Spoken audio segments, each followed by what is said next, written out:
know multitasking. So if you agree, please type that you agree in the chat. Thank you, Deborah. Thank you, David. Thank you, Yvonne. Thank you, Angela. So without further ado, next slide, please. I'm going to turn it over to the lovely Miss Samantha Peterson. Hi, I'd like to welcome everybody today to this special meeting. It's a little bit different than the webinar because we are hoping that at some point we can do a breakout room where everybody will get the opportunity to speak a little bit to each other. Depending on timing, that may or may not occur, but I will keep you all posted as we're going through this presentation. I'd like to first, in case you have not been part of a previous webinar experience with me, I'd like to talk a little bit about myself. I am the Assistant Superintendent of Business Operations for the West Harvey School, Dixmoor School District 147, located just south of Illinois, Chicago here in Illinois. I have most recently been Title I Director, so I deal with overseeing grant management for school districts. I'm a professional grant writer. I have a certificate from DePaul University Chicago for grant writing. And I'm also an instructional leader. So I have a Type 75 endorsement through the Illinois State Board of Education.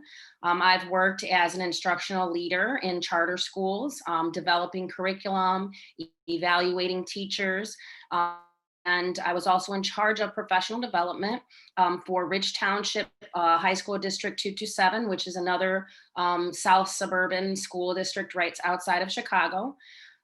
And one of the things that I really focus on is providing program development and implementation support to school districts and nonprofit organizations in efforts to really work with students who are at a disadvantage because of their income. And so we know in Illinois, a lot of students' education is based on property value where they live, the quality of education that they receive. And so bridging those gaps by developing programs and implementing programs that support those students, that is really what I'm all about. And so if you want to go on, Dee, to the next slide. That's just a little bit about me, and then hopefully you guys will get to learn more as we move through the presentation. Today we're here to talk about some of the challenges of remote learning that we know we're going to face, and some of us are already facing. So this presentation is geared towards teachers, parents especially, and also any school leaders who are working right now to plan around remote learning.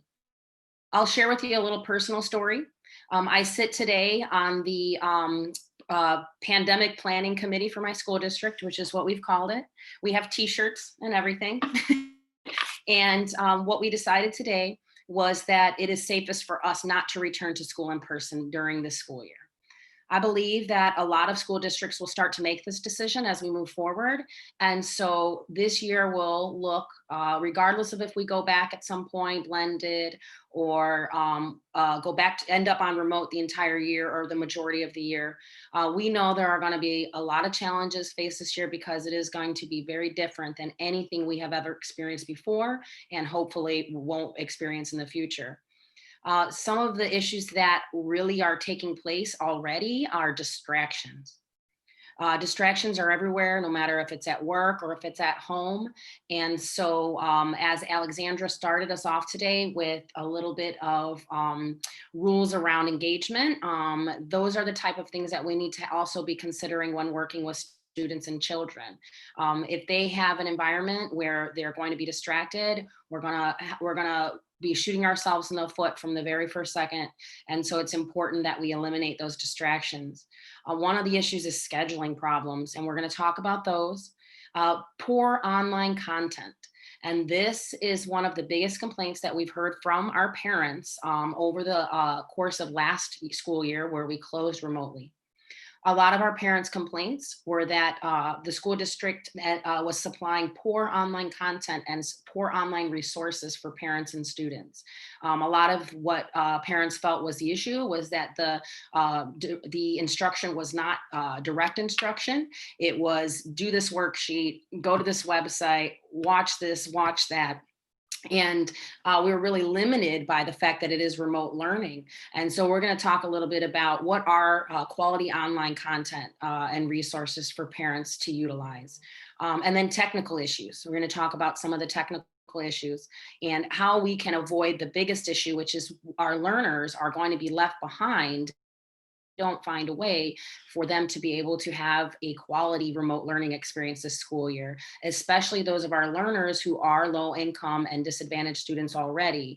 And so those are some of the biggest challenges. And if you want to move forward, Dee, to the next slide. So this is where we're going to attempt I think we'll have time. And so this is where we're going to attempt the breakout rooms. Dee, are you ready for it?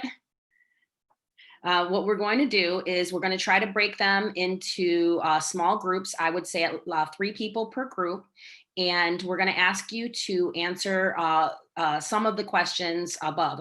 And then when you come back, we'd like to have either via the chat or if you're willing to unmute yourselves, we're going to have a little bit of discussion around this. The questions I have for those in attendance today are what classes do you foresee schools having issues teaching remotely?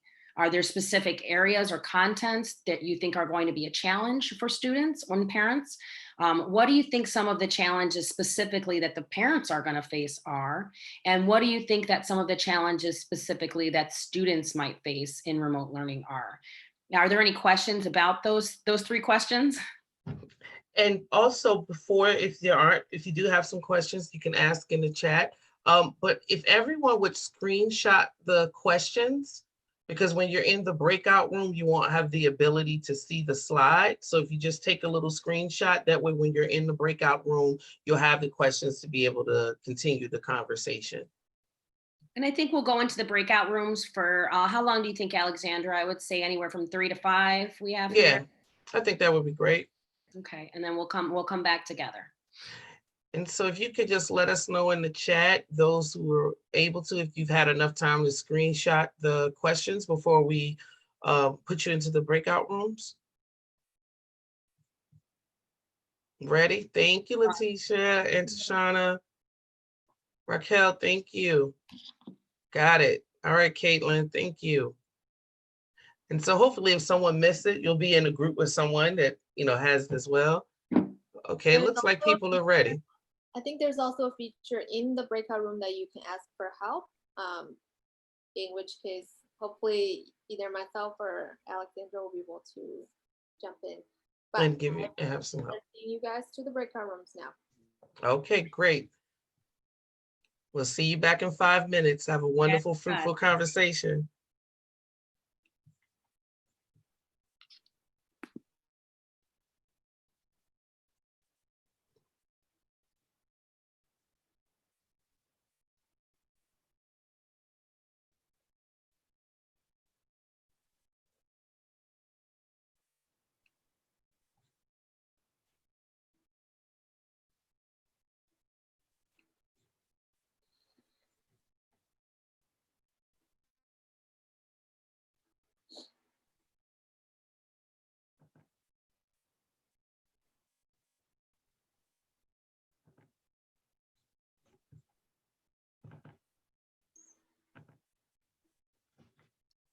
Okay, it looks like we still have a few people that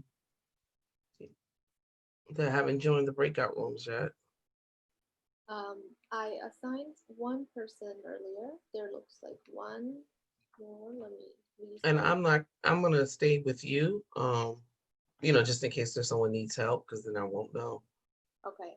Do you see a pop-up screen where it has all the assignment?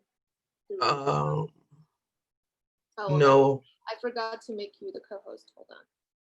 And then also Victoria and Kim and Sonia and Dawn. If you just hit the button that says to join the breakout room. Let me see for a moment. There's actually somebody, Yolanda, in breakout room 4, who's asking my help. Let me see. Letitia, what is wrong with Letitia? No, join. Lisa might be a technical issue on her end. Sonia, I'm gonna move her to another room.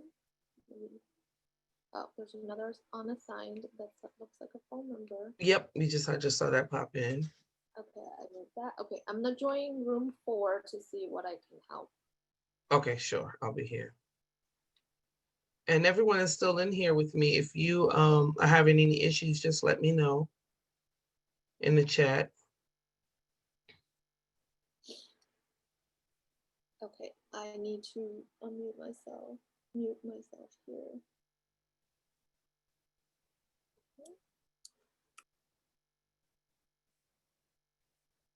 And for those of you who left, would you all like to just have the conversation here? If there's some type of technical issue, you can unmute yourselves. There's only 5 of us.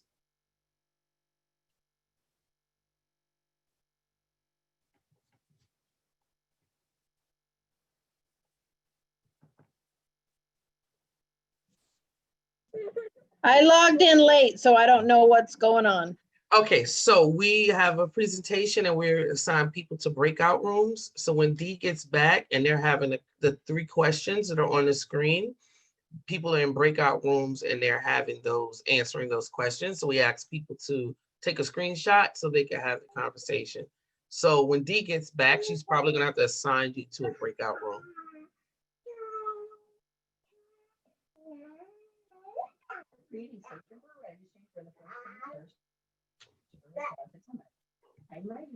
So when she'll get back, we'll let you know, and we're just asking everybody, you know, to stay to join when they can, and she should be back in 1 second, Dawn. Okay. So what classes do you foresee schools having issues teaching remotely? Mm-hmm. Everything hands-on, PE, art. PE probably wouldn't be as bad as art because the kids aren't going to have the supplies at home. Right, unless they have the parents buy them. Dee, Yeah.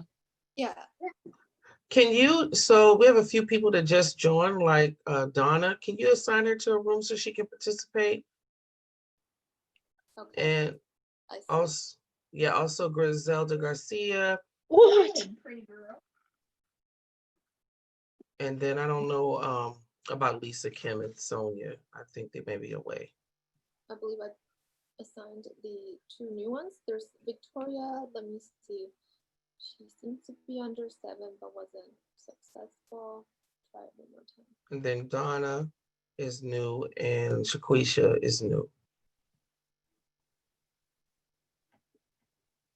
Sonia seems to be some type of difficulty sending her anywhere. Lisa, let me try one more time. I wonder if it's by phone. There could be certain devices they have in the app or the version of their Zoom app. Yeah, I attempted multiple times for Sonia that Okay. be a problem on her end, similar to Victoria. So maybe since you're still having issues with everyone else, we could just, Dawana was kind of talking about the questions. Maybe we can just have the conversation here because it'll be time to bring everybody back soon. So Lisa, Kim, Victoria, Sonia, Dawana, and Chiquisha, if you all want to unmute, we can have the conversation together here. We also had someone also just join.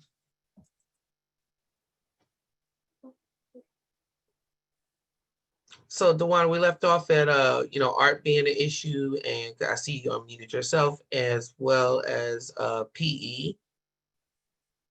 Science. And science. And what about reading?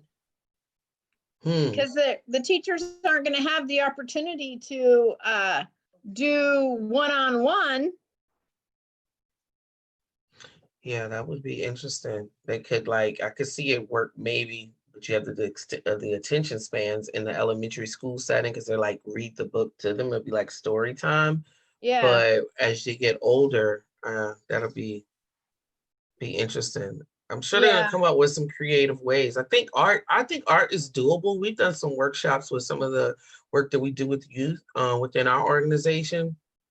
And usually the art supplies are kind of, even if it's just a pen and pencil, I've seen people do some creative things. Maybe the school supply list will cover it. Yeah.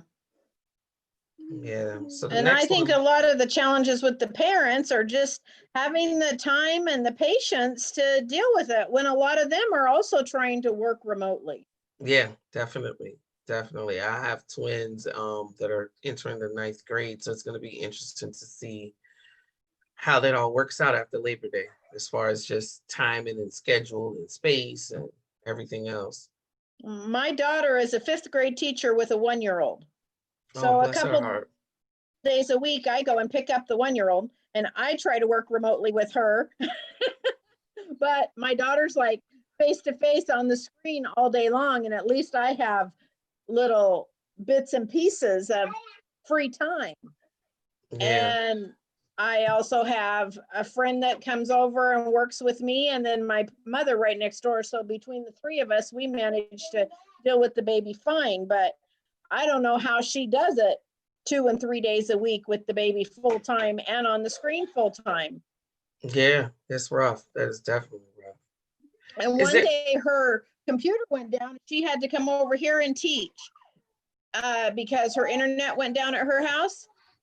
And she is like nonstop on the computer screen with the, it's unbelievable.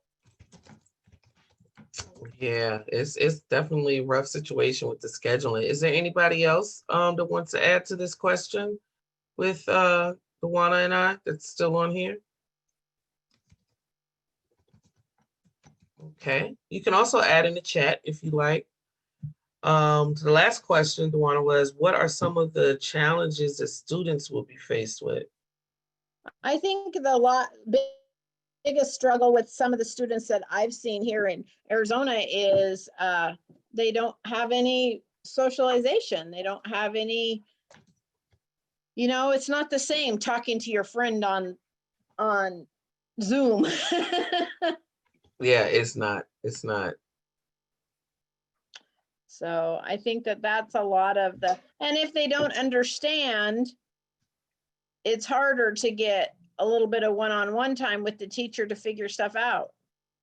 Yeah, I'm wondering how they're going to do that. I have seen some creative things happening in my school district. I'm in Virginia, in Richmond, Virginia. And so they are doing like these parent teacher meetings and parent guidance teachers. Okay, so everybody's back. Thank you, Dewana, for participating. I enjoyed talking to you. So Thank you. So as everybody comes back in, if you could mute yourselves and also turn off your camera until we start again, if we have enough time for another breakout session. Alexandra, when I actually hit close breakout rooms, the system automatically gives them another 60 seconds. Right now it's at 45 seconds. Okay, perfect. Thank you. Well, I'll tell you, Alexandra, we had a really fruitful conversation, and I'm thinking what we can do is ask everybody to share their answers in the chat. Do you think that's okay, or just time? Sure. Yeah, and then I think you'll probably find that a lot of our answers are probably pretty similar. So for those of you who are already with us, you could go ahead and start sharing some of the themes that came out from your conversations. 10 more seconds till everybody comes back. Okay.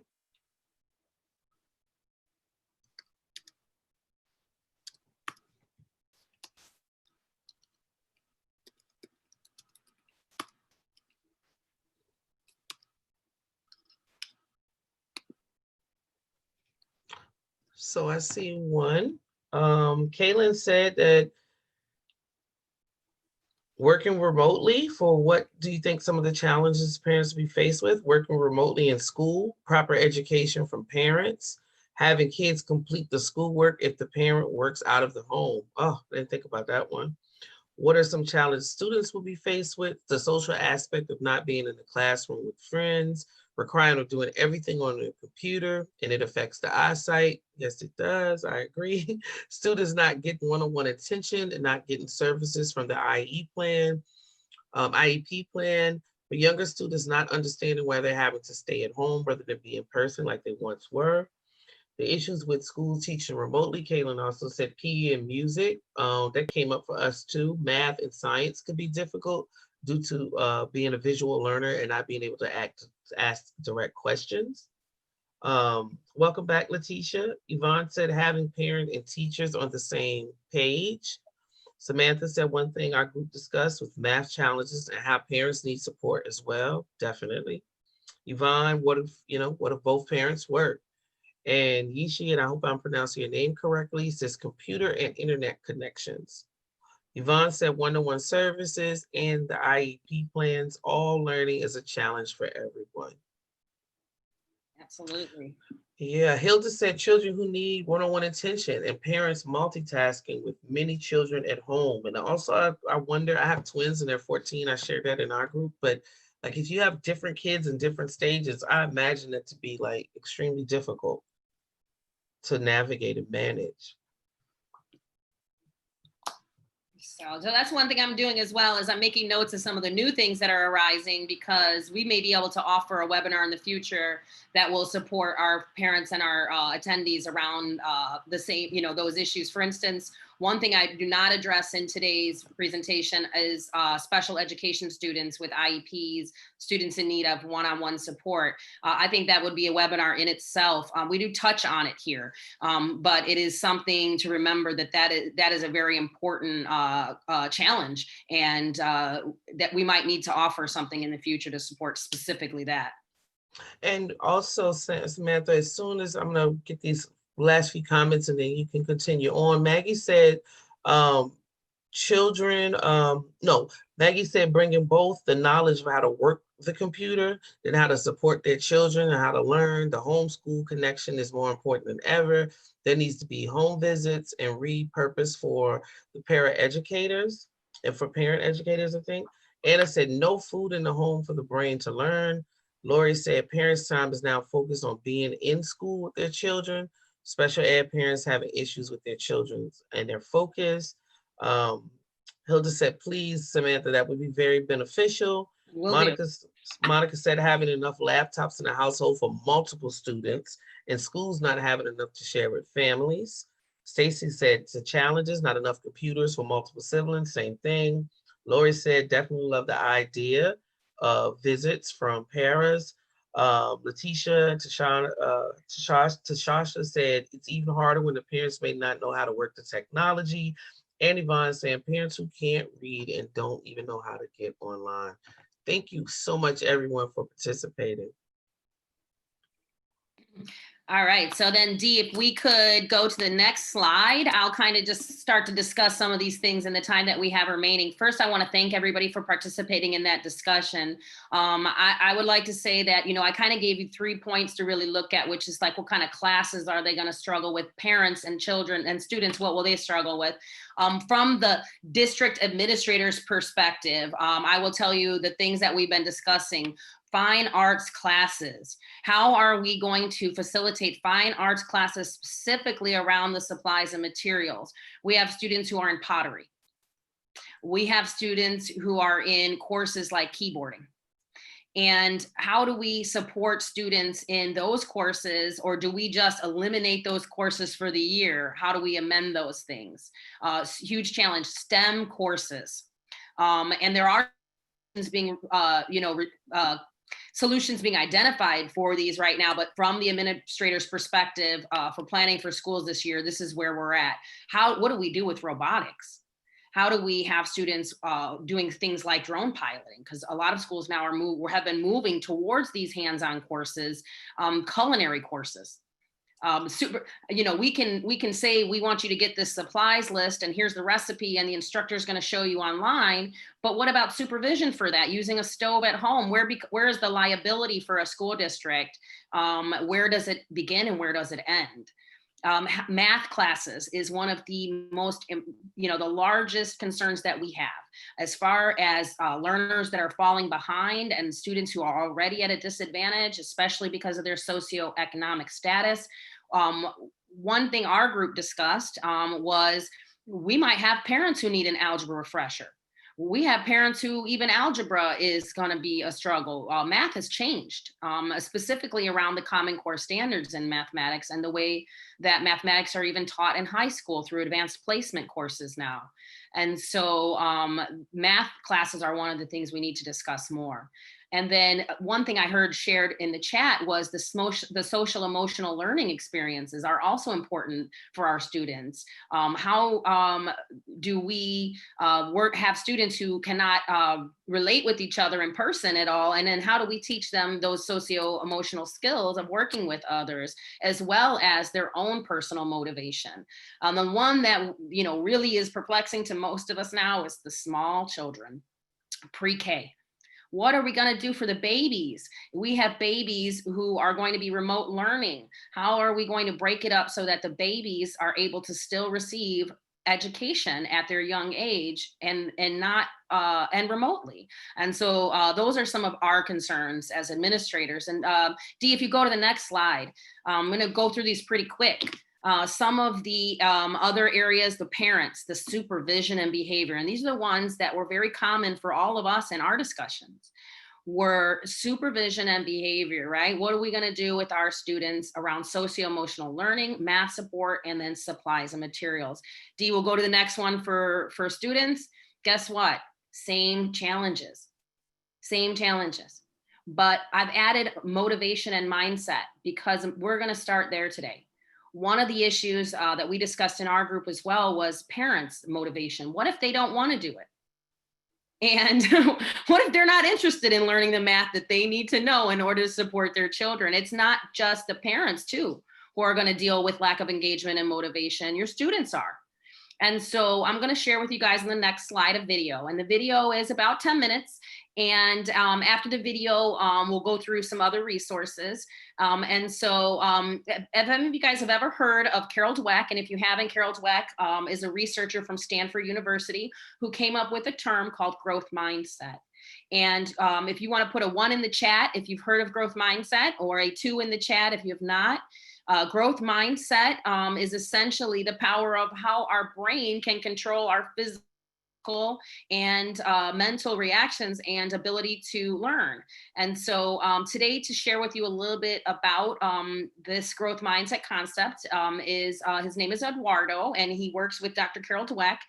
So we'll watch this video, and I will share that as a middle school and high school teacher, I've shown this video to every student I've ever worked with. So I think it'll be a good experience for all of us. And Dee, if you want to go ahead and start the video.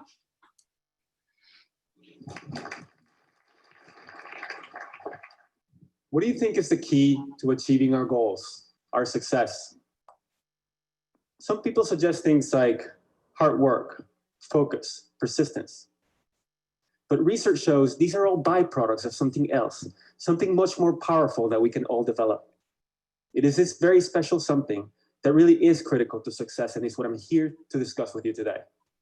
Someone who has achieved great success is Josh Waitzkin, a chess international master and the subject of the movie Searching for Bobby Fischer. Nobody has won all the national chess championships that Josh has. But even more impressive, when he turned 21, he took on the challenge of mastering something completely new and very different from chess: martial arts. He realized that he had learned how to grow and succeed, and he could apply that understanding to other domains. And so he devoted himself relentlessly to Tai Chi Chuan. And after lots of hard work, many failures, and some broken joints, he became a great martial artist, and he won 2 world championships. Now he's off to jiu-jitsu. So what does Josh say is the greatest thing that ever happened to him? Believe it or not, he says, losing my first national chess championship, because it helped me avoid many of the psychological traps. The key trap that Josh avoided was believing that he was special, that he was smarter than other people, and that he didn't have to work hard. He could have thought of himself as a prodigy, but he doesn't think that he has extraordinary intelligence. He says, the moment we believe that success is determined by an ingrained level of ability, we will be brittle in the face of adversity. Josh often quotes Stanford professor Carol Dweck, who discovered that some people see intelligence or abilities as fixed, what is called a fixed mindset, while other people see them, as Josh does, as qualities that can be developed, a growth mindset. More important, Dr. Dweck discovered that these 2 different mindsets lead to very different behaviors and results. In a study she did with Dr. Lisa Blackwell, several hundred seventh graders were surveyed to determine which mindset each student had, and then they were tracked for 2 years. Results showed that the students with a growth mindset, those who thought they could change their own intelligence, increased their grades over time, while those with a fixed mindset did not. You can see the trend. The gap in performance just widens and widens over time. The difference between these two groups? A different perspective on intelligence. Other studies have shown similar effects for our mindset about other abilities, like problem solving, playing sports, managing people, or anything else you'd like. Dancing la Macarena. The key to success is not simply effort or focus or resilience, but it is the growth mindset that creates them. The mindset itself is critical. Research shows that when we directly try to build grit or persistence, it is not nearly as effective as addressing the mindset that underlies them. How many of us think of ourselves as not math people, or creative, or sociable, or athletic? Or conversely, that we're naturals? If we're to fulfill our potential, we have to start thinking differently. We have to realize that we're not chained to our current capabilities. Neuroscience shows that the brain is very malleable, and we can change our own ability to think and to perform. In fact, many of the most accomplished people of our era were thought of by experts to have no future. People like Charles Darwin, Lucille Ball, Marcel Proust, and many others. But they, along with all great achievers, from Mozart to Einstein, built their abilities. But the key insight that I would like you to walk away with today is that when we realize that we can change our own abilities, when we have a growth mindset, we bring our game to new levels. So how does the growth mindset do that? It turns out that there are physiological manifestations to mindset. Brain scans show that for people with a fixed mindset, the brain becomes most active when receiving information about how the person performed, such as a grade or a score. But for people with a growth mindset, the brain becomes most active when receiving information about what they could do better next time. In other words, people with a fixed mindset worry the most about how they're judged, while those with a growth mindset focus the most on learning. There are other consequences of mindset. People with a fixed mindset see effort as a bad thing, something that only people with low capabilities need, while those with a growth mindset see effort as what makes us smart, as the way to grow. And when they hit a setback or failure, people with a fixed mindset tend to conclude that they're incapable. So to protect their ego, they lose interest or withdraw. We observe that as lack of motivation, but behind it is a fixed mindset. Whereas people with a growth mindset understand that setbacks are part of growth. So when they hit one, they find a way around it, like Josh Waitzkin did when he lost in chess or in martial arts. Research clearly shows these effects of mindset. In one study that Dr. Dweck did with Dr. Claudia Mueller, they had children do a set of puzzles. And then they praised the kids. To some of the kids, they said, wow, that's a really good score. You must be smart at this. That's fixed mindset praise because it portrays intelligence or abilities as a fixed quality. To other kids, they said, wow, that's a really good score. You must have tried really hard. That's growth mindset praise because it focuses on the process. Then they asked the kids, okay, what kind of puzzle would you like to do next? An easy one or a hard one? The majority of the kids who received the fixed mindset praise chose to do the easy puzzle, while the great majority of those who received the growth mindset praise chose to challenge themselves. Then the researchers gave a hard puzzle to all of the kids because they were interested in seeing what confronting difficulty would do to their performance. Look at what happened when the kids later went back to the set of easier problems that they started with. The kids who received the fixed mindset praise did significantly worse than they had originally, while those who received the growth mindset praise did better. And to top it off, at the very end, kids were asked to report their scores. And the kids who received the fixed mindset praise lied about their scores over 3 times more often than those who received the growth mindset praise. They did not have another way to cope with their failure. The difference between these two groups? One short little sentence. How often do we praise kids for being smart or for being great at something? We've been told that this will raise their self-esteem, but instead, It puts them in a fixed mindset. They become afraid of challenges and they lose confidence when things get hard. As Josh Waitzkin says, it is incredibly important for parents to make their feedback process related, as opposed to praising or criticizing talent. If we win because we're a winner, then when we lose, it must make us a loser. These studies show not only the mechanisms by which mindset affects performance, but they also show something else that's very important. Well, so I'd like to thank everybody again for watching that little video with us. I know for me, it really has a great impact on me. I will tell you from a teacher's perspective, and then from an administrator and a school's perspective, this is really important. And then if you want to go to the next slide for us, Dee, it's important that we share this message with our students, especially around remote learning. Oh, you got to go back one more. Okay, there we are. Because we need to remember, people are not naturally smart. I mean, kinda, right? The answer is yes or no. Are they really naturally smarter? You know, some people are born with unique strengths that make them, you know, different in areas, and they do some things better than others. But the difference between those with a fixed mindset and a growth mindset is that those with a growth mindset understand that we can be good at anything, no matter if we're naturally born with that gift or not. And we can also be bad at anything, even if it's a natural gift, if we choose to ignore it. And so one of the things is that teachers have learned and schools have learned over the last 5 years, especially, about how important our feedback is to the way that we utilize that feedback with our students. And so we have to share that with our parents now that they're home, because often we do hear parents saying the same things that we were told when we were children, which is, man, you're smart, especially because, come on, moms on top of it, we love our babies. They are our babies, and we see the world in their eyes.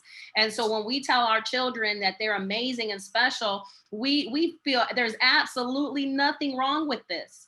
One of the things I will tell you that we've seen with young women is research has shown that constantly being told how beautiful and attractive we are as baby girls by our parents is negative for us, because later in life we grow up needing to have that reassurance, and it messes with our self-esteem. So the ultimate information to learn from this video and from this discussion is that there are physiological and psychological impacts to the way that we are provided feedback and the way that feedback is given to us. And so we'll kind of move on to the next one, which is some resources. And now these resources, Dee has already said, will be shared, and we don't need to worry about clicking on them because I did do some screenshots for us. But Mindsetworks, parents and providers, this is really the website for you. I have paid this organization $6,000 a day to come in and speak with our teachers. They provide all of this for free online, especially for parents. Dee, we'll go to the next slide. We got to talk to our kids about this. We have to make this part of our routine. And so in our next slide, you'll see, we just give her a second. What they offer. This is some of what they offer on the website for free. Mindsetworks, everybody. They offer a Brainology Curriculum, which is all about building your kids' confidence and their ability to fulfill their achievement goals. And so they have an entire curriculum, which also includes videos. And you will go to the next slide for me, Dee. It includes all kinds of things. They have 22 lessons in here, and they have lessons that are customized grade levels, select high school, middle school, early childhood. And all of these lessons have the goal of helping you to reinforce that growth mindset in your students, because as you heard Eduardo say in the video, it was one sentence that made the difference between their success and their failure, even on the easy puzzles. One sentence was the difference. And so this could be the difference between your child being successful during remote learning and returning to school without an increased achievement gap and not. And so we'll go on one more, Dee, to the next one. This is kind of some of what they offer is just the growth mindset, goal setting. They want to talk about effective effort with your students. These are the things they're going to teach, and then learning strategies. And these are not just for you, for your kids. These are also for you. So they're pretty interesting. And if you'll click on the next link, Dee, this is the last resource I'll show you from them. They have all kinds of worksheets. So it's all free. The lessons, the videos, the worksheets, and the support. So remember to use Mindsetworks or some of the other free resources around growth mindset that you could easily find on the internet. This one I'm giving you guys because this is a quality online content, and it's something that school districts use, and it is research-based, which makes it quality for us. So we'll move to the next slide. Next thing I'd like to share with you guys, we're going to talk about a little bit about that math support in these last 15 minutes that we have. Math support is the biggest area of concern right now for a lot of families. How am I going to work with my students at home? And so MontgomerySchoolsMD.org, we're going to have these links. Dee was saying she'll either share them in the chat or these slides will be available on the website, and you're more than welcome to take a screenshot if you like. It's Montgomery School MD, and they have, if we don't have time to really watch the video, but Dee, I'm going to have you click on the second link video, and we're going to show 1 minute of the video just so you guys can kind of see what it is, and then I'll tell it. This guy's name is Math Dude, and Math Dude is a college professor. I use this in middle school, but he does all different grade levels. I've selected middle school today as the to show you, but he does all the different grade levels. And so on that website, you can access all of these resources. He also will do a chat with your students one-on-one. So if you need that type of support, he will. And so this is the website. And then we just play a minute of you can see on the right side, everybody, he makes videos, and the videos are engaging. They're well produced. And it's very important that we use quality resources. Oh, it's not going to play for us on the. Yeah, let me try one more time. Yeah, somehow it won't play. No, that's okay. With time, in consideration of time, I can just talk about it a little bit. They are like movies. They are well produced videos. They have graphics. They have a lot of money that went into creating these. They are colorful. He breaks it down. All the problems have visual representations. And so that is one of the resources that I utilize as an educator to teach algebra. And so it's really, I think that's one that you guys can kind of put in a little checkbook, to check out later, and you will really enjoy it. Sam, Yep. Samantha, before you move on, does he also do like the AP honors math? Like, does he go all the way through? Okay, perfect. Oh, this is yeah. so great. Oh yeah, he does. He does all of it. But what I love about Math Dude is he does, there's a link on that website for homework help, and he will contact you back, and you can literally have this man at your own disposal, and you can talk with him. He'll talk with your students, and it's really good resource. And so we'll go to the next slide then, and we'll kind of share some more. So also I'm going to share with you guys, Alexandra, more about AP and how to support AP math specifically, because that's a huge area for us. So IXL.com, I wonder if anyone has heard of IXL. A lot of the schools that are elementary are starting to use this. It is a free resource. You can purchase a very inexpensive membership if you want all of their resources. This website, IXL.com, it not only supports math, but it does science, it does English, reading, all of it. And so again, it's free. I'm giving you guys free resources that are online, quality resources that have been research-based and proven to be effective. One of the things that we're going to discuss more at the end of the presentation is, well, what makes things engaging from a teacher's perspective? Our group discussed it a little bit, and that is multiple intelligences. And we are not all the same style of learners. And so teachers are very, very well versed, and they are trained in how to utilize intelligences to create engaging learning experiences for all. So one of those things is visual. Some of us are visual, and that's our strength. And so this website will give you the question. And if you see, I put in the wrong answer, right? So if you go to the next slide, D, it should be increased. It should be a plus, right? So on this website, one of the resources they offer is they will give you the explanation visually. And that is a huge resource for our visual learners. And it's a support really for everybody, but our visual learners need this. And so that touches on that multiple intelligence, that area of intelligence.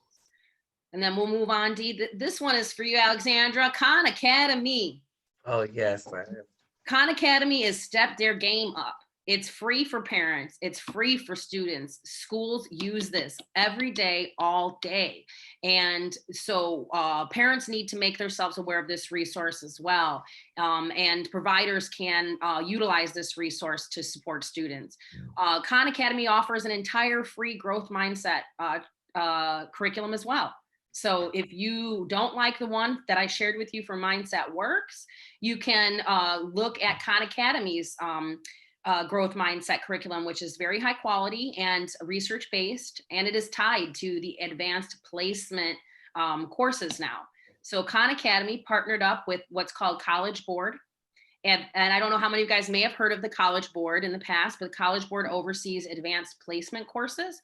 And those are advanced placement courses are courses where students have the most rigorous content and are able to achieve credit in college if they pass the class with a 3 or higher on the exam, okay? So AP courses are really a struggle for parents sometimes, especially something like advanced trigonometry and math. And we talked about it in my group again, to go back to that conversation.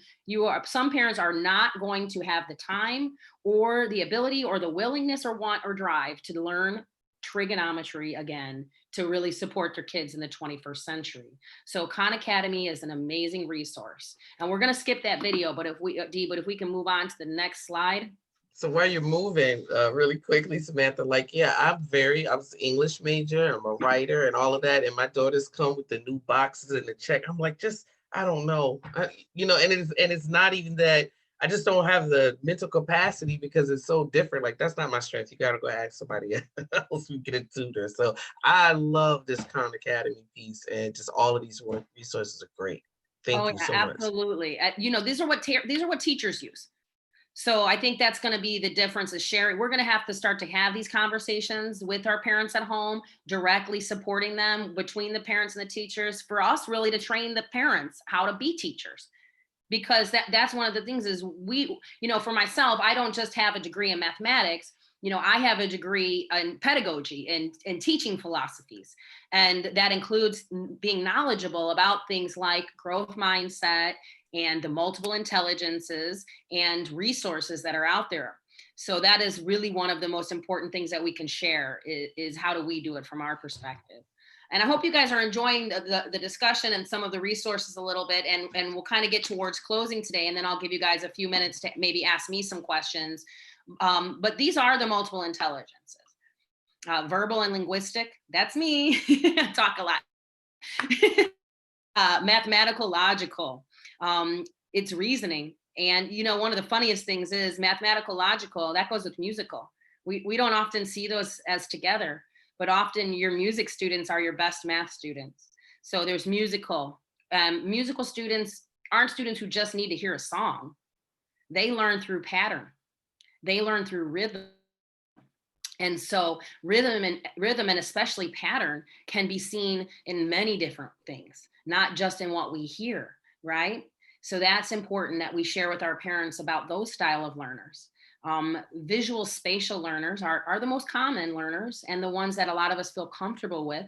Some tips and suggestions for visual spatial learners are graphic organizers and having directions written down in step by step. For instance, if you want your student, your child to be successful in their remote learning schedule, you may want to post their physical schedule, print it or write it and post it visually in their space so that they can refer back to their schedule multiple times until they feel comfortable with it. And that's a teacher trick for visual spatial students that sometimes a parent might just overlook and say, hey, they know their schedule, they know where to find it, we gave it to them, but will they think about going the extra step just to post it in the room and the effect that maybe that may have? That's more of a teacher thought. And so again, we're transitioning to teachers. Bodily kinesthetic. These are kids who learn through interaction, through moving and through the environment.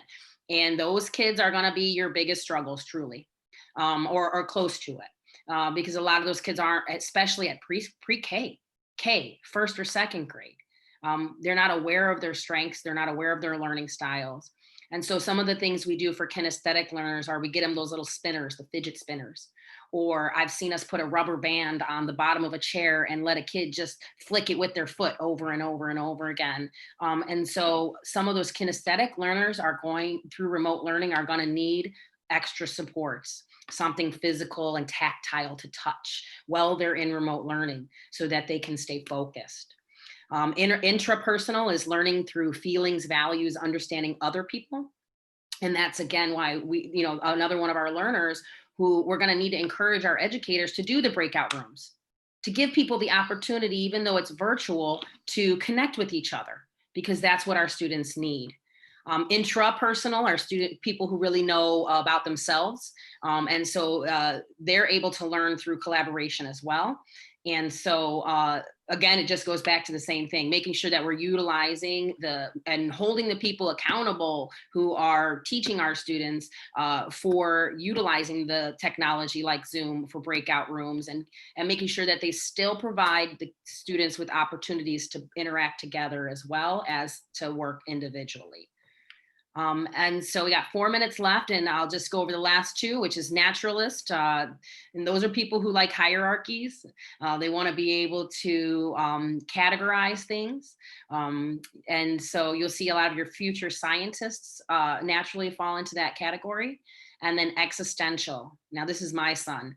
This kid is a big picture kid. He's 19 years old, and existential is a little bit more uncommon, but that's the person that's looking at the big picture, the big world for what it is on a whole, and they don't really like to look at the individual tasks. All of these learners are going to face challenges during COVID and remote learning, but it's important to remember that we have to know our strength. We have to address our strengths, but we have to know our weaknesses too. And we can't ignore our weaknesses, because teachers know that we need to touch on our weaknesses in order to better our students too. So that's just a little bit about learning styles. And I guess Alexandra, I'll kind of wrap it up there for time. Boy, Okay. we could keep going on remote learning, huh? I know this has been excellent. I know you've been presenting, but there's been a lot of thank yous, a lot of this is great. Some people have also shared some tips that they know. So while we're wrapping up, Dee's going to launch the polls. We asked that everybody complete the poll. And we'll just kind of get to the end. Hopefully you can come back. We have some awesome training. So the poll is launched, so please participate.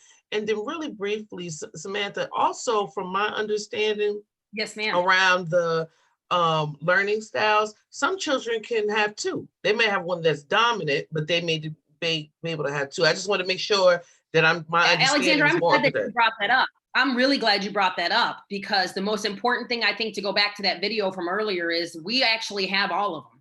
Every one of us have every one of those learning styles. It's just some of them aren't our natural strength.